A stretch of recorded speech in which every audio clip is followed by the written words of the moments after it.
Hi, I'm CV Lee, and today I'll be talking about verbs. To be clear, I don't write flowery prose, although I do admit I appreciate a well-turned phrase. We've all heard the advice to use active rather than passive verbs, or that if a sentence contains an adverb, you need to find a stronger verb. Active verbs add color to your writing, and a well-chosen verb enhances your story. I find when I read a selection filled with passive verbs, it puts a distance between myself and the point of view character, while the active verbs tend to draw me deeper into the story, even putting me into the shoes of the point of view character. To illustrate what I mean, I'll be using two sentences from an early version of the first chapter of my work in progress, Roses and Rebels.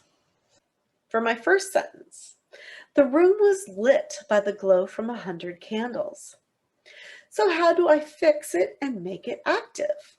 As my youngest son so helpfully informed me, a passive verb can often be eliminated by switching the subject and the object. By doing this, the sentence now reads, the glow from 100 candles lit the room. The focus is switched from the room to the candles, not where we are, but what we see. The warm glow from the flames. Maybe we even visualize shadows flickering on the walls, and we know there's a certain ambiance to the room. The second sentence, when he came through the door, he was greeted by the scent of cinnamon and warm honey. When I switch the subject and the object, the sentence now reads, the scent of cinnamon and warm honey greeted him as he came through the door. Now, instead of focusing on he, who isn't really doing anything in the sentence, we are engaging the senses and smelling what the character smells. Now we can walk with our character into a candlelit room and smell the aroma. Does it come from scented candles or a much-loved dessert? By using verbs that elicit the five senses, we pull the reader into the world that we've created. Active verbs can provide insight into a character, a method to highlight or reinforce particular traits. Going beyond a basic verb adds dimension to a character. A reader may be privy to the thoughts and feelings of the point of view character, but for non-point of view characters, the reader has to take their clues from the dialogue or the person's behavior. That's how they're going to draw conclusions as to what they may be thinking or feeling. To give you a visual of what I'm talking about, watch this snippet of my dog chasing a ball.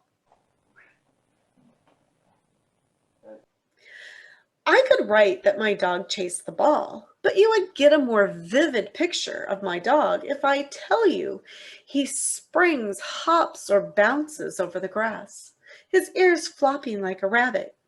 This description lets the reader experience the playfulness and joy of my dog without even seeing the video. So today I'm focusing on the movement of a character from one location to another. For example, think of a child on their way to school. Is he or she skipping? For this, I might surmise that the child has a happy disposition and is excited to get where they are going.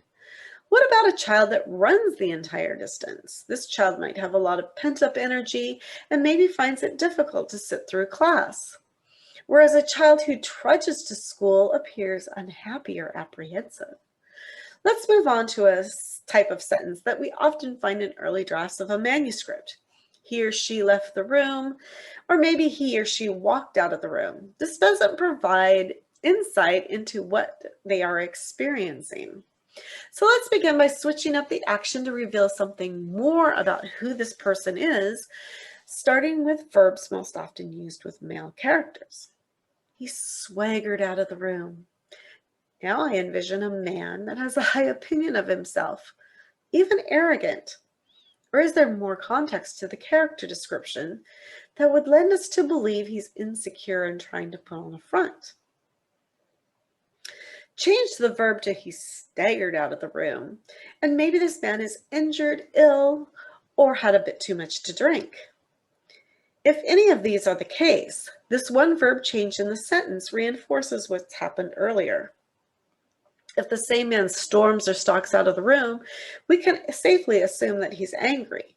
But if he stomps out of the room, I'm going to figure that he's also a bit immature.